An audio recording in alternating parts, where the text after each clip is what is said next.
हाँ, तो अपने क्या चल रहा था, क्लास 12th ज्योग्राफी का चैप्टर नंबर 2। ये सेकेंड चैप्टर का कौन सा पार्ट है, पार्ट नंबर 2 है। क्या है, सेकेंड चैप्टर का पार्ट 2 है।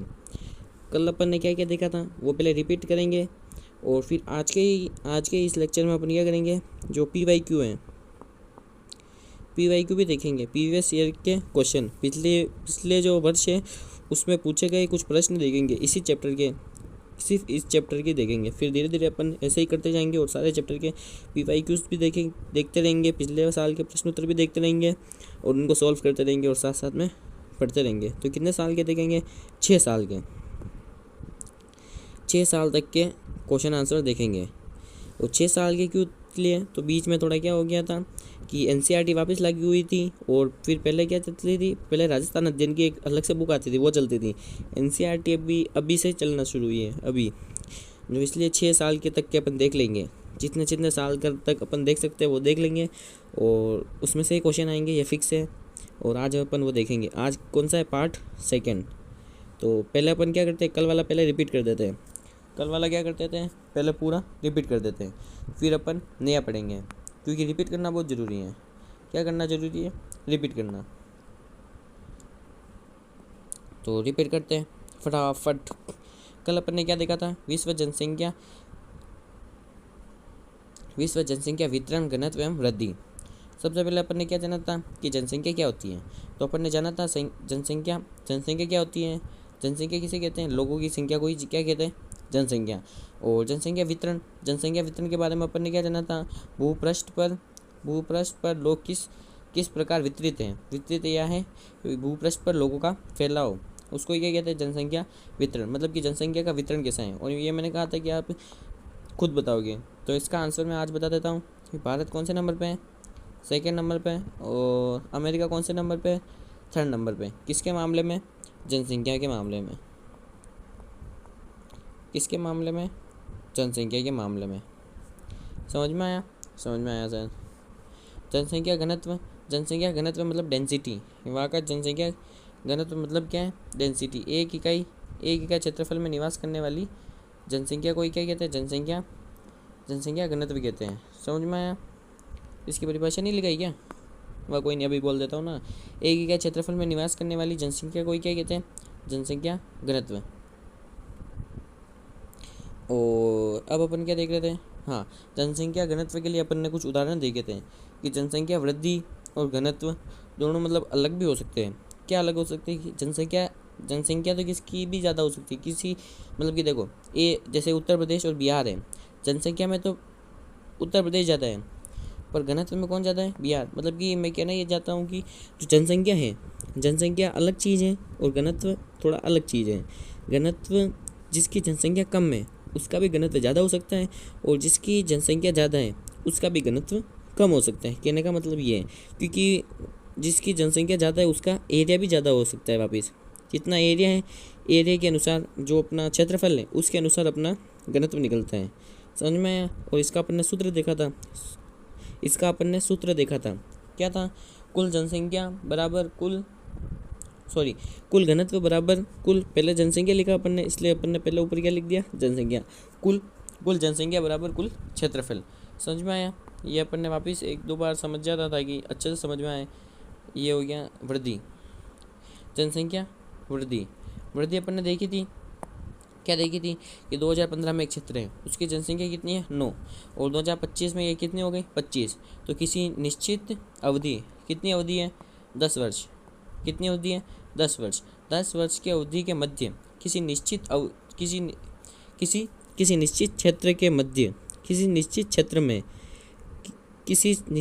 क्षेत्र में समय की किन्हीं निश्चित अवधि में, मतलब कि क्या था, देखो वापस बताता हूँ।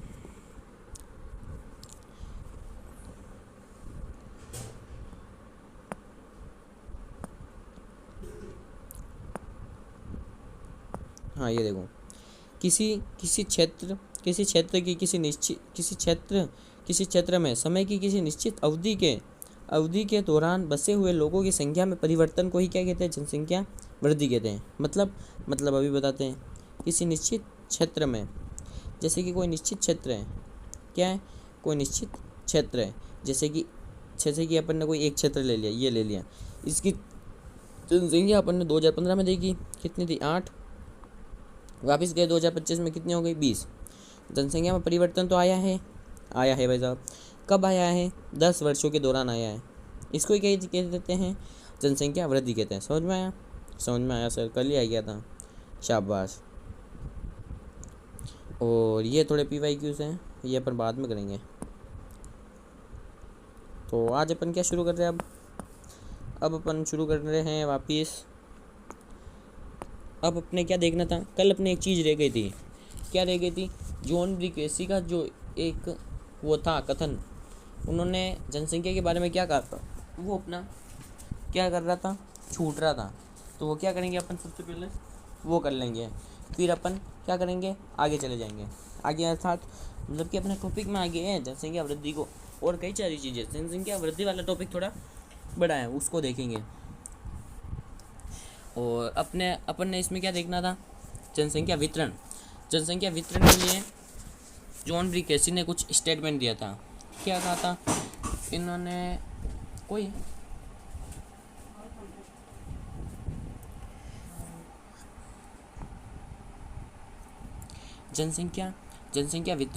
जनसंख्या वितरण को लेकर जॉन ब्री केसी ने क्या स्टेटमेंट दिया था। इन्होंने क्या कहा था, इन्होंने कहा था, किन्होंने, पहले वो लिख देते हैं किन्होंने कहा था,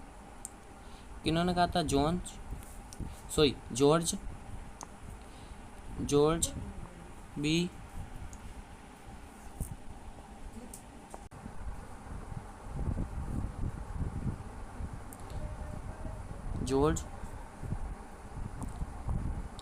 किसका स्टेटमेंट है, जॉर्ज बी क्रेसी का। इन्होंने क्या कहा, इन्होंने कह दिया कि जो एशिया महाद्वीप है, वहाँ पर जो लोग रहते हैं, वहाँ पर कई सारी कम जगहों पर ज़्यादा लोग रहते हैं और ज़्यादा जगह पर कम लोग रहते हैं। इन्होंने ये कहा, कैसे कहा सर, लिखवा देते हैं। अगर डायरेक्ट पूछ ले आपको कि ये कथन दे के पूछ ले कि किसका है, या डायरेक्ट पूछ लें कि जॉर्ज बी क्रेसी का स्टेटमेंट कथन बताइए, तो वो आपको लिखना पड़ेगा। ये इंपॉर्टेंट है भैया। क्या है, एशिया में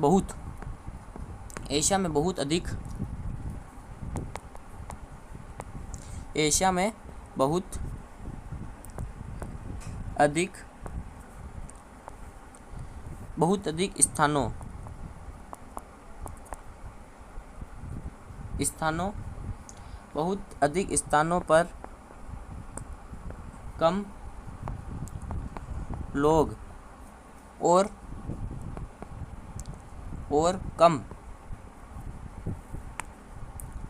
क्या है,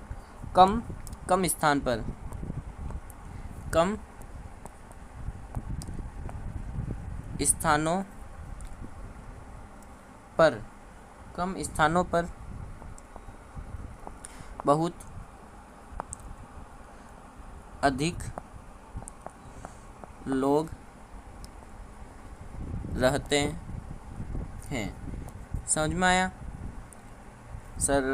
थोड़ा थोड़ा आया, अभी पूरा समझाते हैं। कहना क्या चाहते हैं जॉर्ज बी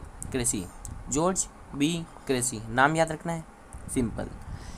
एशिया में बहुत अधिक स्थानों पर कम लोग और कम स्थानों पर बहुत अधिक लोग रहते हैं। मतलब एशिया में जो बहुत अधिक स्थान है, सबसे पहले मैंने आपको उदाहरण दिया था 90% और 10% वाला, कि विश्व की कितनी प्रतिशत जनसंख्या, विश्व की 90% जनसंख्या है, वो कितने प्रतिशत भाग पे रहती है, 10% भाग पे। कितने प्रतिशत भाग पे रहती है, 10% भाग पे।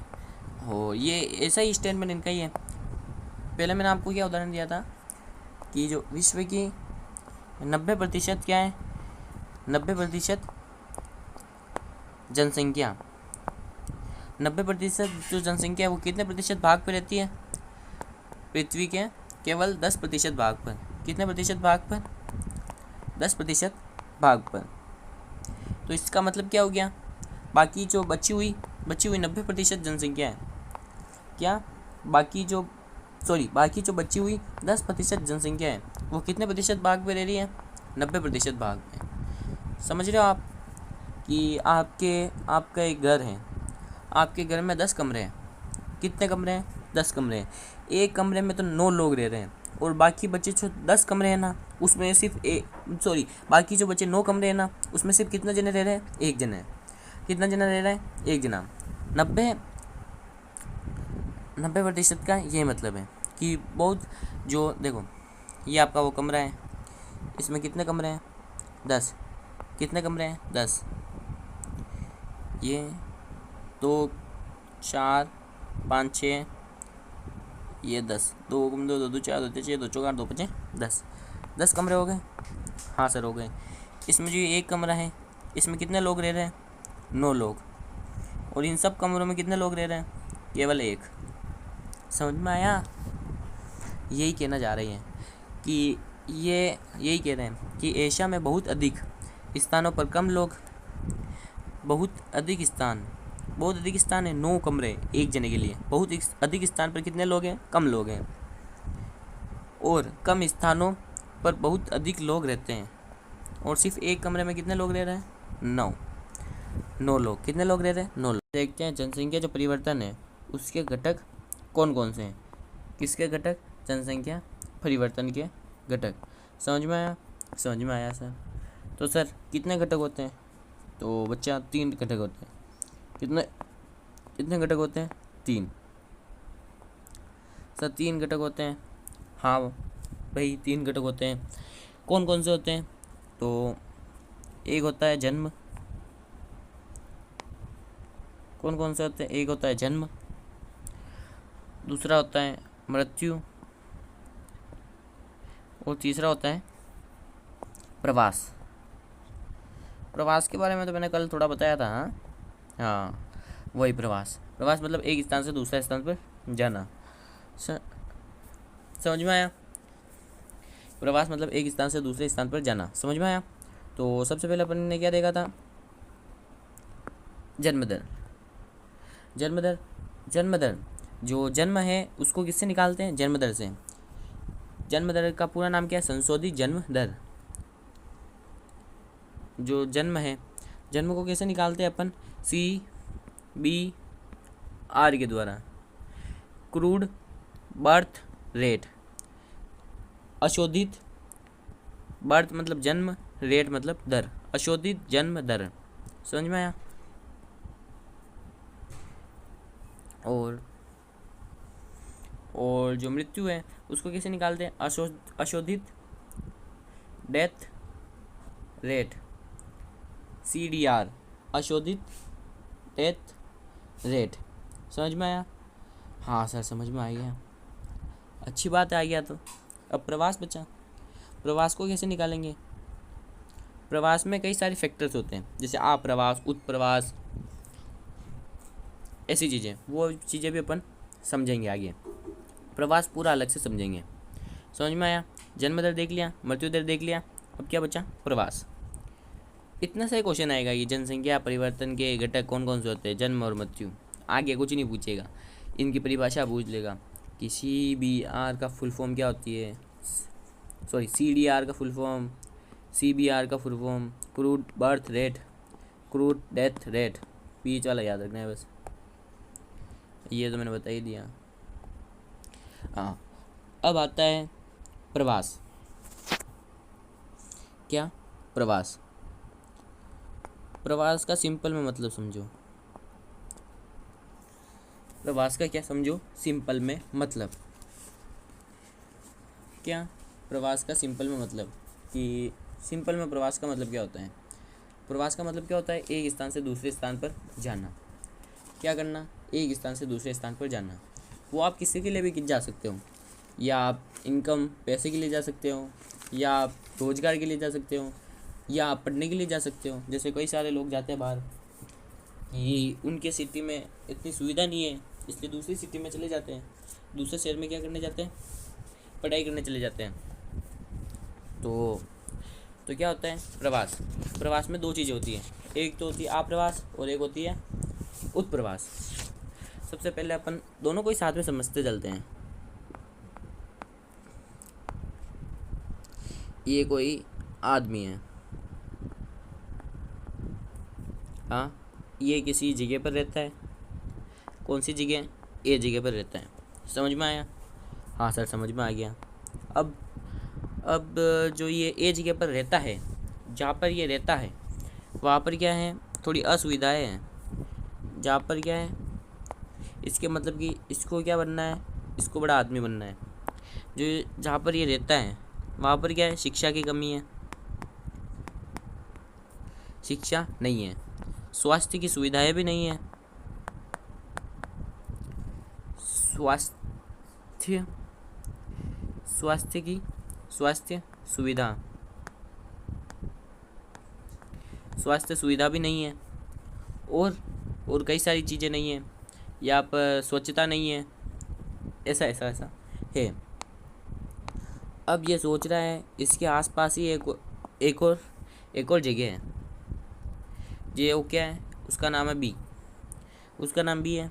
वहाँ पर ये सारी चीज़ें है, मतलब वहाँ पे क्या है, शिक्षा की सुविधा भी क्या है, क्या है, शिक्षा की सुविधा भी है, स्वास्थ्य सुविधा भी है, और क्या है, और वहाँ पे क्या है, स्वच्छता भी रहती है, और वहाँ पर घर वर भी अच्छे हैं।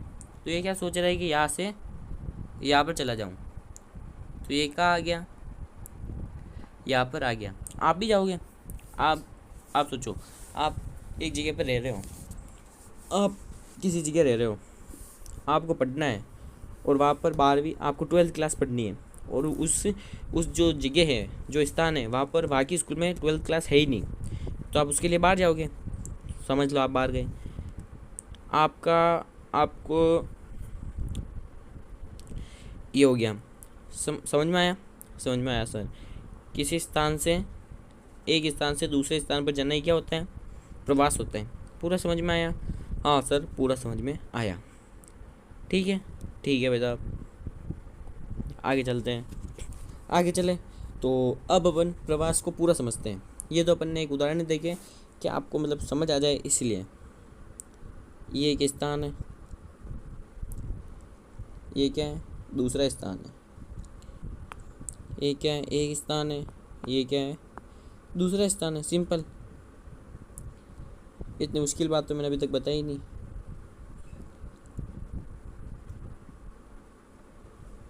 ये क्या है, इस स्थान का नाम क्या है, ए लिख देते हैं। इस स्थान का नाम क्या है, ए, जो भी पहले था। इसका नाम क्या है, बी। समझ में आया?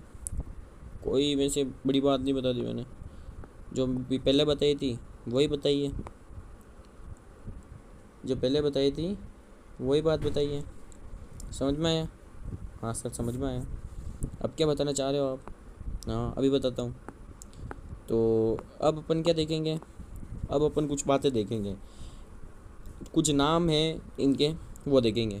जो ए नाम है, प्रवास यहाँ से कहा गया था। प्रवास मतलब कि एक स्थान से दूसरे स्थान पर जाना। जो यहाँ से यहाँ पर जा रहे हैं, मतलब कि ये जो ए स्थान है, ए स्थान से बी स्थान पर जा रहे हैं। जो ए स्थान है वहाँ पर भी कोई और लोग रहते हैं। उन लोगों ने जो ए स्थान से बी स्थान पर गया, जो ए स्थान से बी स्थान पर गया, उस आदमी के लिए कुछ शब्द प्रयोग किए। क्या है कि जो ए स्थान से गया वो क्या हो गया, यहाँ से उत्प्रवास। उसका यहाँ से क्या हो गया, उत्प्रवास। और यहाँ पर क्या हो गया, प्रवास आया, इसलिए यहाँ के लोगों ने उसे क्या कह दिया, आ प्रवास। क्या कह दिया, आ प्रवास। जो यहाँ पे ए स्थान था वहाँ पे क्या था, ये उस आदमी का क्या था, उद्गम स्थान। यहाँ से उसका क्या हुआ था, उद्गम। यहाँ से वो निकला था कहाँ के लिए, उसके गंतव्य तक जाने के लिए।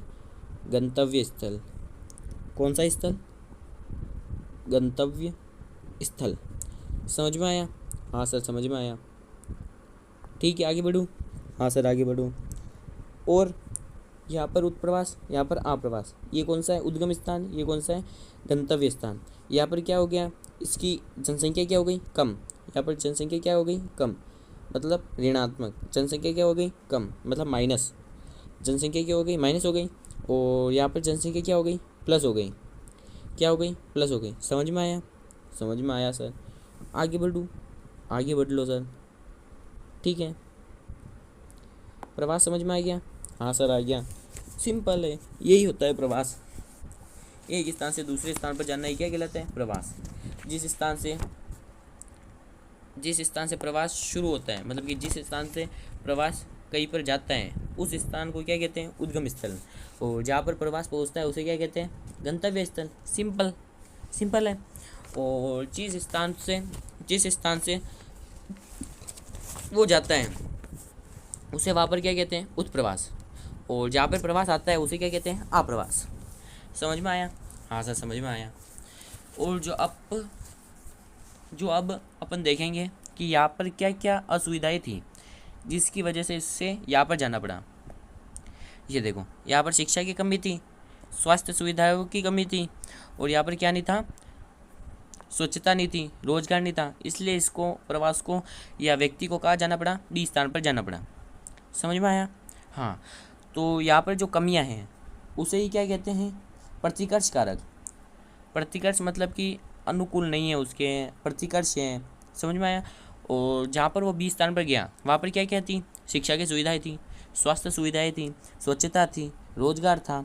तो वो सारी सुविधाएं क्या हो गई? उसे उसे क्या कहेंगे? उसे कहेंगे अपकर्ष कारक। अपनी ओर आकर्षित करती है वो। क्या करती है? अपकर्ष कारक। समझ में आया? हाँ सर, समझ में आया। तो ये भी क्या कर देते हैं? लिख लेते हैं। कौन कौन से कारक देखे अपन ने? इसमें भी क्या देखे? 2 कारक देखे। एक तो अपन ने देखा प्रतिकर्ष, एक देखा प्रतिकर्ष कारक।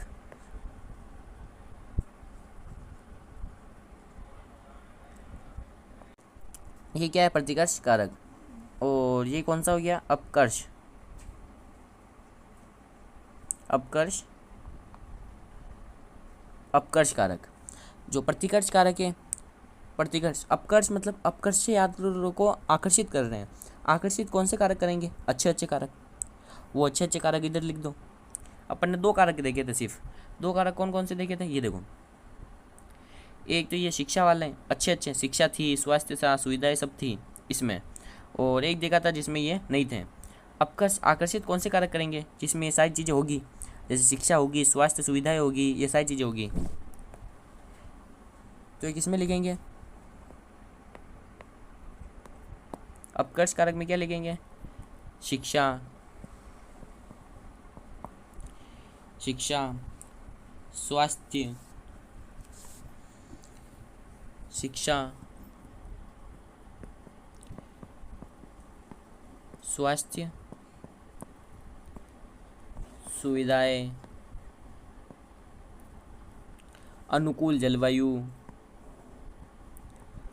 अनुकूल जलवायु। इसका मतलब क्या है? आप अंटार्कटिका में, मतलब कि आप बर्फ़ में तो रहोगे नहीं, बिल्कुल बिल्कुल बर्फ़ जम रहा है, आप वहाँ पे तो रहोगे नहीं। ठीक ठाक चाहिए, सूरज की रोशनी भी चाहिए, ऐसे में रहोगे। वही अनुकूल जलवायु। बस इतने लिख दो, बहुत है। थोड़े थोड़े सब लिख दो, अनुकूल जलवायु। अब क्या करना है आपको? इसका उल्टा लिख लेना है। क्या करना है? चुपके से क्या करना है? क्या कर लेना है? चुपके से इसका उल्टा लिख लेना है। जैसे कि आपने इधर शिक्षा लिखी, शिक्षा है, इधर क्या लिखने नहीं है? शिक्षा सुविधाएं नहीं है। इधर आपने लिखा स्वास्थ्य सुविधा है, इधर आपको लिख लेना है स्वास्थ्य सुविधाएं नहीं है। इधर आपको लिखना है अनुकूल जलवायु है, इधर आपको लिख लेना है अनुकूल जलवायु नहीं है। ये क्या हो गया? प्रतिकर्ष कारक। ये क्या हो गया? अपकर्ष कारक। समझ में आया? हाँ सर, आया। आगे बढ़े? हाँ सर, आगे बढ़ो।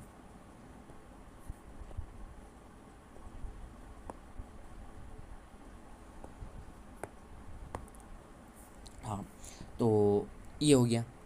अब अपने क्या ले रहा था? अपने एक चीज़ ले रही थी पीछे। वो चीज़ कौन सी थी? हाँ, वो चीज़ थी जो जनसंख्या वृद्धि। वृद्धि दर वो मैंने नहीं बताई थी। हाँ, पहले क्या नहीं बताई थी मैंने? जनसंख्या वृद्धि दर कुछ नहीं उसमें, वो भी सिंपल ही है। जनसंख्या वृद्धि दर मैं भूल गया था। जनसंख्या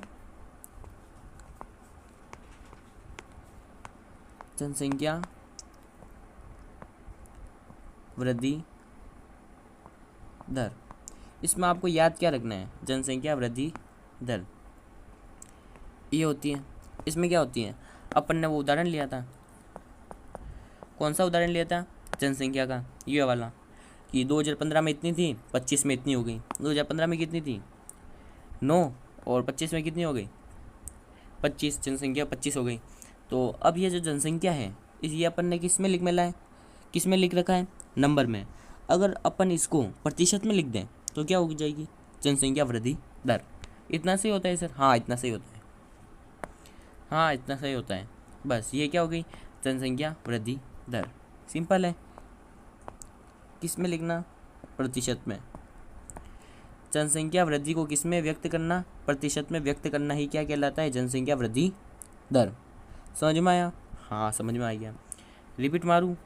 हाँ, रिपीट मार दो सर। ओ, PYQ भी तो देखने हैं, थोड़े थोड़े से देख ले, थोड़े से एकदम थोड़े से। एक बार पूरा रिपीट मार लेते हैं, फिर थोड़े से PYQ भी देख लेंगे। जो जो इस वाले से सॉल्व हो रहे हैं वो तो हो जाएंगे। और फिर अपन ने सिर्फ एक टॉपिक और बचेगा, इस चैप्टर का सिर्फ एक टॉपिक बचेगा। उसका नाम है उसका नाम क्या है? उसका नाम वो क्या नाम है? जनसंख्या संक्रमण सिद्धांत। क्या है? सॉरी, जनांकीय संक्रमण। सॉरी, क्या नाम है उसका? जनांकीय संक्रमण। वो बचेगा बस। तो वो अपन अगली वीडियो में पूरा कर देंगे। हाँ, तो इसमें क्या देखना था अपन को? फटाफट रिवीजन कर लेते हैं। विश्व जनसंख्या वितरण एवं घनत्व, इसमें अपन ने क्या देखा था? जो जनसंख्या है, जनसंख्या क्या होती है? लोगों की संख्या को ही क्या कहते हैं अपन? जनसंख्या कहते हैं। और जनसंख्या वितरण, भूपृष्ठ पर लोग किस प्रकार वितरित हैं, उसे ही क्या कहते हैं? जनसंख्या का वितरण। इसके लिए किन्होंने एक वो स्टेटमेंट दिया था? जॉर्ज बी क्रेसी ने क्या कहा था? कि एशिया में बहुत अधिक स्थानों पर कम लोग और कम स्थानों पर बहुत अधिक लोग रहते हैं। क्या करते हैं? रहते हैं। समझ में आया? हाँ सर, समझ में आया। तो आगे कौन सा था? अब आता है कि फर्स्ट कौन, सेकंड कौन, थर्ड कौन। जनसंख्या सबसे ज़्यादा किसकी है? चीन की, फिर भारत, फिर अमेरिका। किसके हिसाब से? अपनी किताब के हिसाब से। फिर आता है जनसंख्या घनत्व। जनसंख्या घनत्व का मतलब क्या होता है? एक इकाई क्षेत्रफल में निवास करने वाली जनसंख्या को क्या कहते हैं? जनसंख्या घनत्व। समझ में आया? भारत में सबसे सर्वाधिक जनसंख्या घनत्व किसका है? बिहार का। किसका है? बिहार का। और सर्वाधिक जनसंख्या किसकी है? उत्तर प्रदेश की। किसकी है? उत्तर प्रदेश की। और इन दोनों में अपन ने क्या की थी? तुलना भी की थी। समझ में आया? समझ में आया। अब जो जनसंख्या घनत्व होता है उसका सूत्र अपन ने देखा था, जनसंख्या घनत्व बराबर कुल जनसंख्या बटे कुल क्षेत्रफल। इसमें अपन ने याद करने के लिए क्या किया था? जो जनसंख्या घनत्व है, जिसको जनसंख्या पहले अपन ने क्या लिख ली? ऊपर लिख ली। कुल जनसंख्या ऊपर लिख ली, फिर क्या बचा? नीचे क्षेत्रफल। समझ में आया? ठीक है। और जनसंख्या वृद्धि अपन ने देखी थी कि जनसंख्या वृद्धि क्या होती है? किसी क्षेत्र में समय की किसी निश्चित अवधि के दौरान बसे हुए लोगों की संख्या में परिवर्तन से है। मतलब कि परिवर्तन कब? निश्चित अवधि के मध्य किसी क्षेत्र में समय की किसी निश्चित अवधि के दौरान बसे हुए लोगों की संख्या में क्या होना? परिवर्तन होना। वो परिवर्तन कैसे हो सकता है? वो परिवर्तन 3 तरीके से हो सकता है। या तो किसी का जन्म हुआ हो, या किसी की वहाँ पर मृत्यु हुई हो, या कहाँ से प्रवास आया हो, या कहीं वहाँ का प्रवास, जो वहाँ का कोई आदमी है वो दूसरी जगह गया हो। जो आया है उसे क्या कहेंगे? आप्रवास। जो गया है उसे क्या कहेंगे? उत्प्रवास। समझ में आया? समझ में आया। जॉर्ज बी क्रेसी हो गया। प्रवास समझ में आया? एक स्थान से दूसरे स्थान पर जाना। और अब क्या? हाँ, एक स्थान से दूसरे स्थान पर जाना। जिस स्थान से वो गया है वहाँ पर उसे क्या कहेंगे? उत्प्रवास। और जहाँ पर वो गया है उसे क्या कहेंगे? आप्रवास, मतलब प्रवास आया है।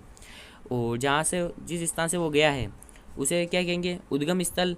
और जिस स्थान पर वह गया उसे क्या कहेंगे? गंतव्य स्थल। जिस स्थान से वो गया है वहाँ पर क्या होगी? जनसंख्या कम हो जाएगी। और जहाँ पर वो गया है उस स्थान पर क्या हो जाएगी, जनसंख्या ज़्यादा, इसलिए अपन ने प्लस लिखा और यहाँ पर माइनस लिखा क्योंकि जनसंख्या कम हो रही थी। और प्रतिकर्ष कारक, अपकर्ष कारक। प्रतिकर्ष कारक मतलब पहले अपकर्ष समझते हैं, प्रतिकर्ष आराम से समझ में आ जाएंगे। अपकर्ष मतलब आकर्षित करने वाले कारक। कौन सी? शिक्षा, स्वास्थ्य सुविधाएं, अनुकूल जलवायु। एक आध और याद कर सको तो कर लेना, और कुछ भी अच्छी अच्छी कर लेना कि आप कहीं पे जा रहे हो तो आप वहाँ पे क्या क्या चीज़ें देखोगे, अच्छी अच्छी चीज़ें वो लिख लेना। और जो सुविधाएं आप यहाँ पर नहीं है, अपकर्ष कारक। अपकर्ष कारक क्या होती है? जहाँ पर अच्छी अच्छी सुविधाएं हैं, और जहाँ पर अच्छी सुविधाएं नहीं है मतलब वो प्रतिकर्ष कारक है। आप वहाँ से एक स्थान से दूसरे स्थान जा रहे हो, आप जहाँ से जा रहे हो मतलब वहाँ पर सुविधाएं अच्छी नहीं है, इसलिए आप वहाँ से जा रहे हो। इसलिए यहाँ पर क्या होगी, इन सब का उल्टा लिख लेना है। शिक्षा है, इसमें शिक्षा नहीं है। इसमें स्वास्थ्य सुविधा है, इसमें स्वास्थ्य सुविधाएं नहीं है। इसमें अनुकूल जलवायु है, इसमें अनुकूल जलवायु नहीं है। समझ में आया? हाँ सर आ गया। जनसंख्या वृद्धि दर, इसमें क्या होती है? जनसंख्या वृद्धि को किसमें व्यक्त करना? प्रतिशत में व्यक्त करना ही क्या कहलाता है? जनसंख्या वृद्धि दर। चलो अब अपन क्या देख लेते हैं, थोड़े जो प्रीवियस ईयर क्वेश्चन है, मतलब कि पिछले वर्षों में पूछे गए कुछ क्वेश्चन है, प्रश्न है, उनको अपन क्या कर लेंगे, देख लेंगे, ताकि जो अगली बार क्वेश्चन आएंगे, जो हमारे इस साल क्वेश्चन आएंगे, उनका हमको अंदाज़ा हो जाएगा कि क्वेश्चन पूछ कहाँ से रहे हैं। और जो पिछले साल के प्रश्न उत्तर हैं वही ही पूछे जाते हैं, वो ही पूछे जाते हैं। हे अभी मैं आपको इसका प्रमाण भी दे दूंगा।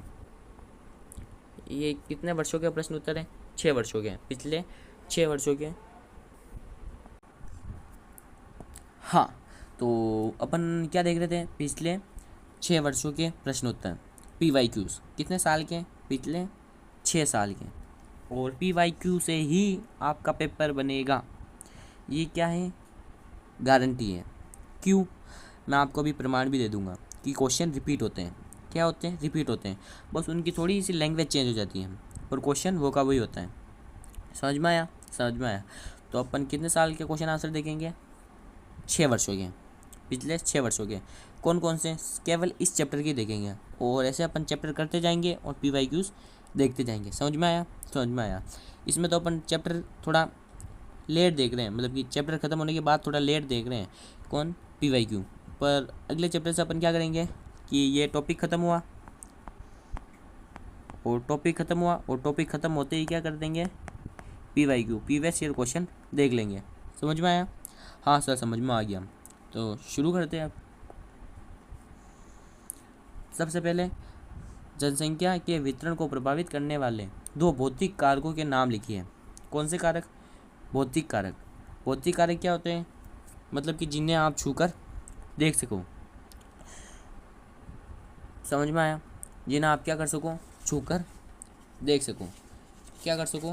हाथ लगा कर देख सको। जैसे कि पेन हो गया, और पहाड़ हो गए, नदी हो गई, मृदा हो गई, जल हो गया। समझ में आया? हाँ सर समझ में आया। तो इसमें कितने पूछे? 2 कारक पूछे थे। ये कुल 4 कारक होते हैं, यही भी बता देता हूँ मैं। कुल कितने भौतिक कारक होते हैं? 4 भौतिक कारक होते हैं। कौन कौन से होते हैं? एक होता है जल की उपलब्धता,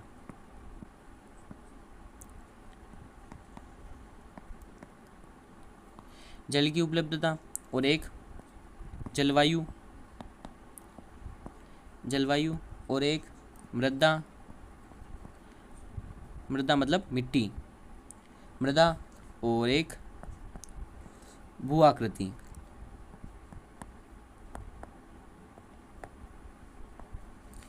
ये 4 क्या हो गए? भौतिक कारक हो गए। समझ में आया? और एक होते हैं आर्थिक कारक। कौन से कारक होते हैं? आर्थिक कारक। कौन से? आर्थिक।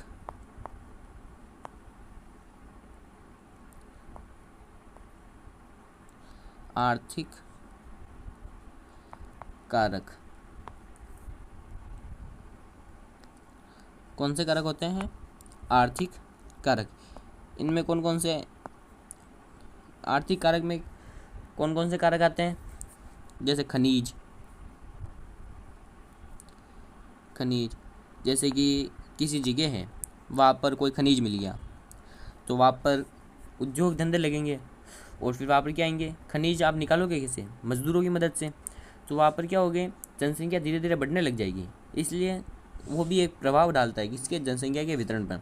जहाँ पर खनिज ज़्यादा होंगे वहाँ पर क्या होंगे, जो जनसंख्या है वो क्या होगी, ज़्यादा होगी।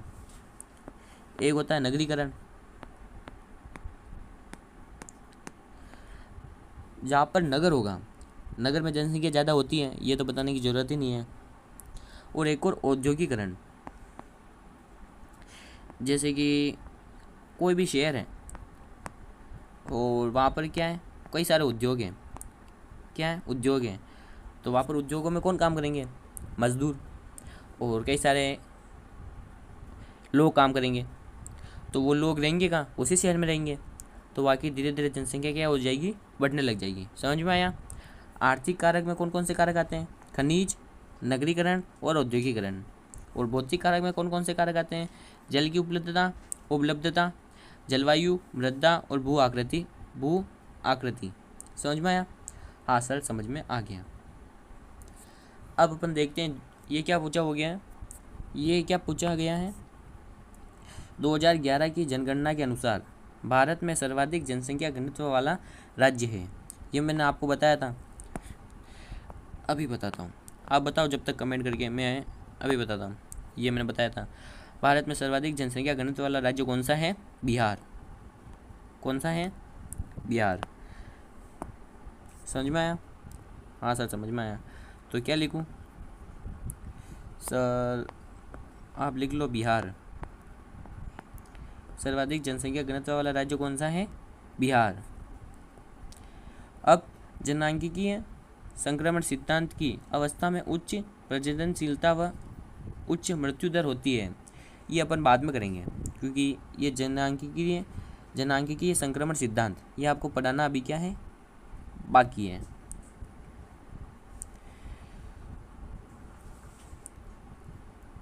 जनसंख्या वितरण को प्रभावित करने वाले कारक, जनसंख्या वितरण को प्रभावित करने वाले आर्थिक कारक युग्म है। आर्थिक कारक मैंने अभी बताया था आपको, कौन कौन से हैं, ये खनिज, नगरीकरण और औद्योगिकरण। अब आप बता दोगे इनमें से कौन सा नहीं है, खनिज और नगरीकरण है सर ये तो, और भू आकृति कारक और औद्योगिकरण। सर औद्योगिकरण तो है, पर भू आकृति औद्योगिकरण तो है, परंतु क्या कौन सा नहीं है, भू आकृति क्या है, नहीं है। और इसमें मृदा नहीं है, इसमें भू आकृति कारक नहीं है, और इसमें जलवायु नहीं है। तो ऐसा कौन सा युग्म है जिसमें दोनों ही किसके कारक हैं, आर्थिक कारक के युग्म हैं।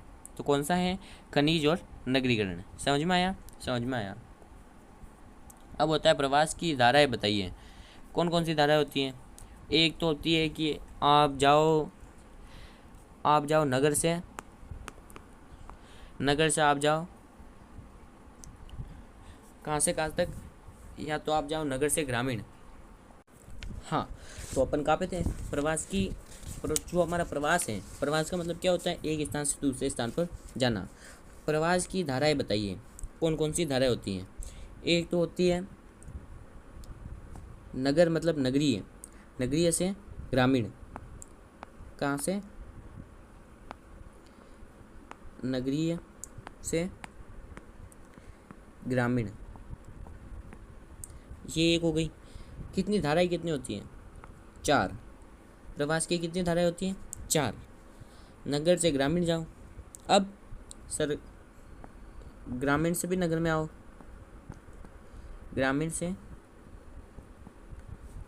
नगरीय। सर अब ग्रामीण से ग्रामीण जाओ, ग्रामीण से ग्रामीण। और एक सर नगर से नगर जाओ। ये कहाँ पे लिखे, 2 मिनट, एक बार कलर चेंज करते हैं, यहाँ पे लिख लेते हैं। किधर, नगरीय से कौन सी, नगरीय, नगर से नगर। समझ में आया। हाँ सर, समझ में आया। सर एक और बार बता दो, अभी बताता हूँ, मेरे को ये टॉपिक आता है, मेरे को बताने में कौन सी शर्म। ये एक हो गया। नगरीय से नगरीय, शहर से शहर, कोई शहर से शहर भी जाता है, एक शहर से दूसरे शहर पे जाना। समझ में आया? हाँ सर समझ में आया। दूसरा, नगरीय से ग्रामीण, शहर से गांव में जाओ। हाँ सर। तीसरा, गांव से शहर में जाओ। हाँ सर। चौथा, एक गांव से दूसरे गांव में जाओ। समझ में आया? हाँ सर समझ में आ गया। प्रवास की धाराएं समझ में आ गई? हाँ सर समझ में आ गई। जनसंख्या घनत्व को परिभाषित कीजिए। और मैं एक और क्वेश्चन आपको बताता हूँ। जनसंख्या घनत्व से क्या आशय है? ये अलग अलग सालों में राजस्थान बोर्ड द्वारा पूछे गए प्रश्न है। कौन सा? जनसंख्या घनत्व से क्या आशय है? सिंपल है, जनसंख्या घनत्व से क्या आशय है, इसमें क्या लिखना है? जो जनसंख्या घनत्व है उसकी क्या लिखनी है? परिभाषा।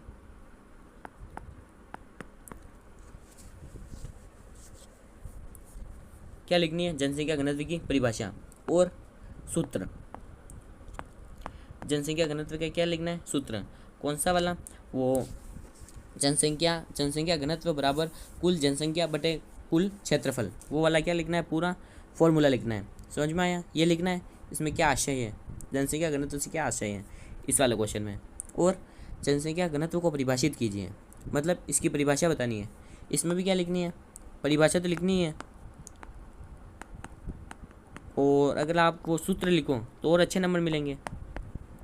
जो वो फॉर्मूला है, कौन सा वाला? जनसंख्या घनत्व बराबर कुल जनसंख्या बटे कुल क्षेत्रफल, ये लिखो तो और ज़्यादा नंबर मिलेंगे, अच्छे नंबर मिलेंगे। तो इन दोनों में क्या लिखना था? सेम चीज़ लिखनी थी। उत्तर क्या था? सेम था। क्वेश्चन थोड़ा सा अलग था। यहाँ पर से क्या आशय है, जनसंख्या घनत्व से क्या आशय है ये पूछ लिया। और इधर क्या पूछ लिया? जनसंख्या घनत्व को परिभाषित कीजिए। बस थोड़ी सी लैंग्वेज चेंज करेगा और क्वेश्चन बना देगा, पर क्वेश्चन बनेंगे PYQ से ही। समझ में आया? समझ में आया। भारत में सर्वाधिक जनसंख्या घनत्व एवं न्यूनतम जनसंख्या घनत्व वाले राज्यों के नाम लिखिए। मतलब कि सर्वाधिक जनसंख्या घनत्व और न्यूनतम जनसंख्या घनत्व। सर्वाधिक तो मैंने आपको पहले ही बताई हुई है, किसकी है? बिहार। और न्यूनतम अपन एक और अपनी बुक है उसमें भी देखेंगे। उसमें अपन भारत वाले परिप्रेक्ष्य में, मतलब कि भारत के अनुसार ज़्यादा बात करेंगे। उस वाली जो बुक है उसमें अपन भारत के अनुसार ज़्यादा बात करेंगे। उसमें अपन ये देखेंगे जो न्यूनतम जनसंख्या घनत्व है वो किसका है? अरुणाचल प्रदेश का। अरुणाचल प्रदेश का क्या है? न्यूनतम जनसंख्या घनत्व। किन में? भारत में। समझ में आया? हाँ सर। ये अपने सारे PYQ हो गए। रिपीट मारूँ? क्या बहुत है, रिपीट मारूँ? भारत के सर्वाधिक जनघनत्व व न्यूनतम जनघनत्व वाले राज्यों के नाम लिखिए।